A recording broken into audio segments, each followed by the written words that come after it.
নমস্কার, কল্পতরু চ্যানেলে আপনাদের সকলকে স্বাগত জানাই। আজকে একটা ছোট্ট আলোচনা নিয়ে আপনাদের কাছে আসা। আগামী সপ্তাহে আমাদের গণেশ চতুর্দশী। মহারাষ্ট্রের মতো এখন বেঙ্গলেও গণেশ চতুর্দশী বেশ ধুমধামের সাথে পালন করা হয়ে থাকে। তবে মন্দিরে গণেশ পুজো আর নিজের ঠাকুর ঘরে আপনার মতো করে গণেশ পুজো, দুটোর মধ্যে কিছুটা তো পার্থক্য থাকে। কারণ অনেকে যজ্ঞ করে বড় করে করে, আবার অনেকে খুব ছোট করে এই দিনটাকে পালন করে। তো আপনাদের কাছে এই ভিডিওটা করা এই জন্য, এবারে এই গণেশ চতুর্থীর দিন খুব সুন্দর 4টে যোগ তৈরি হচ্ছে, অর্থাৎ 4টে মুহূর্ত। যে মুহূর্তে আপনি আপনার মনের কিছু বিশেষ ইচ্ছা পূরণের জন্য কিছু ক্রিয়া করতে পারেন। এটা আপনাদের সাথে শেয়ার করে নেওয়ার জন্যই আমার আজকের এই ভিডিওটা। তার আগে বলবো, পেজটিকে লাইক, চ্যানেলটিকে সাবস্ক্রাইব অবশ্যই করবেন, এর সাথে শেয়ারও করে দেবেন। কারণ আমার উপলব্ধিতে বা আমার জ্ঞানে এমন কিছু তথ্য, যে তথ্যটা আপনারা নিজেরাই করে নিজেদেরকে খারাপ সময় থেকে বের করে আনতে পারেন বা ভালো সময়ের দিকে নিয়ে যেতে পারেন, এর চেষ্টা আমরা করছি। তো এই চেষ্টায় আপনাদের সহযোগিতা একান্তভাবে কাম্য, বা আরো 5টা মানুষের যাতে সহযোগিতা, তারাও যাতে খারাপ সময় থেকে ভালো সময় আসতে পারে, এটা মাথায় রেখে আমার এই ভিডিওটা করা। তাই আমি বলবো, আপনারা অবশ্যই এই ভিডিওটিকে লাইক, শেয়ার করে দেবেন। তো ভাদ্র মাসের শুক্লা চতুর্থীর দিন গণেশ চতুর্থী পালিত হয়ে থাকে। এই গণেশ চতুর্থীকে অনেকে বিনায়ক চতুর্দশীও বলে। আমরা গণেশের পুজো হিসাবেই জানি তিনি সিদ্ধিদাতা। যে কোনো কাজ আমরা শুরু করার আগে বা কোনো ব্যবসা প্রতিষ্ঠানে আমরা গণেশের পুজো কিন্তু করে থাকি। এবার এই গণেশ পুজোয় 4টে যোগ, অর্থাৎ 4টে মুহূর্ত, এটাকে আমি যোগ বলবো না, এটা মুহূর্ত, যেটা তৈরি হচ্ছে সেটি হলো সর্বার্ধ যোগ, রবি যোগ, ব্রহ্মযোগ এবং ইন্দ্রযোগ। আজকে আমাদের চতুর্দশী কখন লাগছে বা চতুর্দশী কতক্ষণ থাকছে, সেই বিষয়ে আমরা আমাদের এই চ্যানেলে একটা ছোট রিলসের মাধ্যমে আপনাদের সামনে তুলে ধরবো। কিন্তু আজকের বিষয় হচ্ছে, এই চতুর্দশীর দিন আপনি বিশেষ কোন ক্রিয়াটি করলে আপনার মনের ইচ্ছাটি পূরণ করতে পারবেন। সবার আগে যেটাতে আসছি সেটা হচ্ছে সর্বার্ধ যোগ। এই সর্বার্ধ যোগ 7ই সেপ্টেম্বরে দুপুর 12টা 4 মিনিটে লাগছে এবং পরের দিন সকাল 6টা অবধি থাকছে। এই যোগ চলাকালীন আপনি যদি মনের কোনো আকাঙ্ক্ষা পূরণ করতে চান, বা হয়তো বা দেখা যাচ্ছে কোনো বিশেষ বাধা আপনার প্রতিনিয়ত আসছে কোনো কাজে, সেই বাধা দূরীভূত করতে চাইছেন বা সমৃদ্ধি আনতে চাইছেন, তবে এই দিন যদি আপনি গণেশ মূর্তি থাকে বাড়িতে ভালো, যদি না থাকে, যদি ফটো থাকে সেখানেও আপনি করতে পারবেন। এই সময়ের মধ্যে একটি লাল কালি দিয়ে সাদা কাগজে যে কোনো একটা মাত্রই মনের আকাঙ্ক্ষা, আপনি কিন্তু যদি মনে করেন সর্বার্ধ যোগেও করবেন, ব্রহ্মযোগেও করবেন, এরকম ভাবে করবেন, এটা পসিবল নয়। একটা যোগে একটা মাত্রই ইচ্ছা লাল কালিতে লিখুন এবং সেটা মূর্তি বা ফটোর সামনে রেখে সেখানে একটা অখণ্ড ঘিয়ের প্রদীপ জ্বালিয়ে দিন এবং ওই কাগজটির ওপর একটা হলুদ ফুল এবং 21টি দুব্বা প্রদান করুন।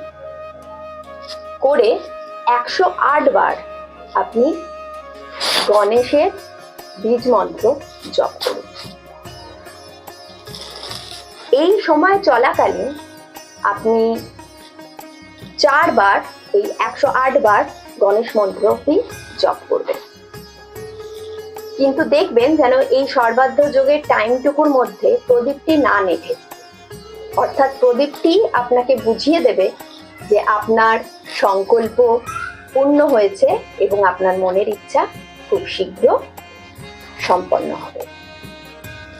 উপোস করতে আমি বলবো না, তবে যদি পারেন এই দিনটা নিরামিষ আহার গ্রহণ করবেন এবং যখন প্রদীপের গায়ে হাত দেবেন বা প্রদীপের সলতে বাড়াতে বা ঘি দিতে আপনি আসবেন, তখন কিন্তু শুদ্ধ বস্ত্রে সেই প্রদীপটিকে ধরবেন।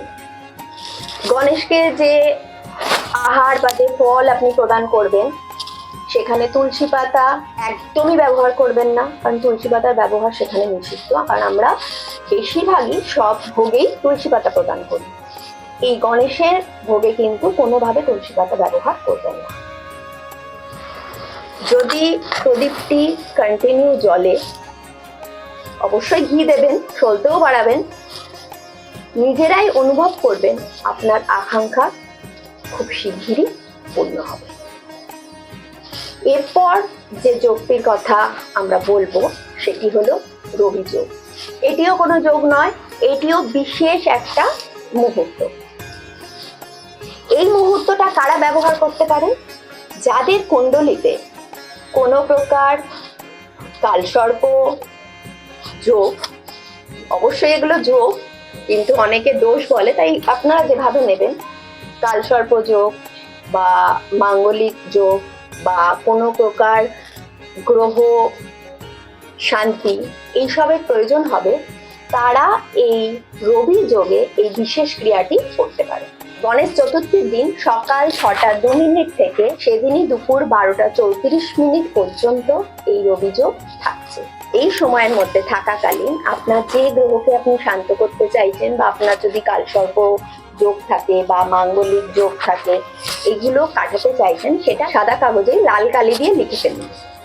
এবার সেই কাগজটি আপনি ফটোর সামনে বা মূর্তির সামনে রাখুন, অখণ্ড ঘিয়ের প্রদীপ প্রজ্বলিত করুন এবং একটি লাল ফুল এবং 21টি ধূপা প্রদান করুন এবং মনে মনে ওই বিষয়টি চিন্তা করে 108 বার গণেশের বীজ মন্ত্র জপ করুন। ওই প্রজ্বলিত প্রদীপই আপনাকে বুঝিয়ে দেবে যে আপনার মনের ইচ্ছা অর্থাৎ গ্রহদেশ থেকে আপনি বেরোতে সক্ষম। এরপরে যে যোগটি কথা বলবো সেটি হলো ব্রহ্মযোগ। এই ব্রহ্মযোগ কারা ব্যবহার করবে? দীর্ঘায়ু কামনা বা সম্পদ প্রাপ্তি বা বিলাসিতা জিনিস যারা হয়তো কিনতে চাচ্ছেন কিন্তু পাচ্ছেন না, তারা এই বিশেষ যোগটাকে ব্যবহার করতে পারে। 7ই সেপ্টেম্বর এই ব্রহ্মযোগ তৈরি হচ্ছে সূর্যোদয়ের 6টা 2 মিনিট থেকে রাত্রি 11টা 17 মিনিটের। এই যোগে আপনার এই বিশেষ মনের আশাটি পূরণ করার জন্য একটা লাল কালি দিয়ে সেই আশাটি লিখুন এবং ঘিয়ের প্রদীপ প্রজ্বলিত করে গণেশের ফটো বা মূর্তির সামনে রেখে তাতে একটি হলুদ ফুল প্রদান করুন এবং 108 বার গণেশ মন্ত্র জপ করুন। গণেশ মন্ত্র আপনি যেটা জপ করবেন সেটা চেষ্টা করবেন ওই সময়ের মধ্যে যেন 4 বার করতে পারেন এবং বারবার এক কথাই বলছি, প্রদীপটিকে যখন আপনি ঘি দেবেন বা নাড়বেন বা ধরবেন, অবশ্যই শুদ্ধ বস্ত্রে এই ক্রিয়াটি করবেন। এরপর সর্বশেষ যোগ যেটি সেদিন তৈরি হচ্ছে সেটি হচ্ছে ইন্দ্রযোগ। এই যোগটা সেই সব মানুষরা বেশি করে পালন করতে পারে যারা নাম, যশ, সৃজনশীলতার ক্ষমতা, ধনী বা বিশেষভাবে সমৃদ্ধশালী হতে যাচ্ছে। এটি 7ই সেপ্টেম্বর রাত 11টা 17 মিনিট থেকে শুরু হয়ে পরের দিন পর্যন্ত থাকছে। এই দিনে আপনি নিজের ওই আশাটি লাল কালি দিয়ে লিখে সেটা বিনায়কের মূর্তি বা ছবির সামনে রাখুন। একটি গোলাপ সহ 21টি ধূপপাত প্রদান করুন এবং অখণ্ড প্রদীপটা আপনি প্রজ্বলিত করবেনই। তারপর মনের ইচ্ছা প্রকাশ করে 108 বার গণেশ মন্ত্র জপ করুন। আমি সব ক্ষেত্রেই বলবো নিজেকে শুদ্ধ রাখবেন। এই সময়টি চলাকালীন অবশ্যই নিরামিষ আহার গ্রহণ করবেন। কোনো রকম তুলসী পাতার ব্যবহার করবেন না। আমরা যেভাবে গোপাল পুজো করি আপনি গণেশকেও সেই রূপে পুজো করতে পারেন। তিনি সিদ্ধিদাতা বিনায়ক, আপনার মনের ইচ্ছা পূরণ করবে। তবে এই ভিডিওটি আমার করা এই জন্যই, যেহেতু এই শুভক্ষণে আপনি 4টি যোগ পাচ্ছেন। আপনারা আশা করি যেটুকুনি বোঝাতে পেরেছি সেটুকুনি খুব সুন্দরভাবে করে উঠতে পারবেন। এছাড়া গণেশ চতুর্দশী কবে লাগছে, কতক্ষণ থাকছে, কি হয়, এটার একটা ছোট রিলস আমাদের চ্যানেলে আমরা শেয়ার করব, সেখান থেকে আপনি পেয়ে যাবেন। কিন্তু যেহেতু পুজোর বিষয়টা একটু বড় আকার, তাই আমি এসে আপনাদের এটা শেয়ার করলাম। এইভাবে করুন, 1 বছরের মধ্যে আপনার মনের ইচ্ছা অবশ্যই পূরণ হবে। আজকের আলোচনা এখানেই শেষ করলাম।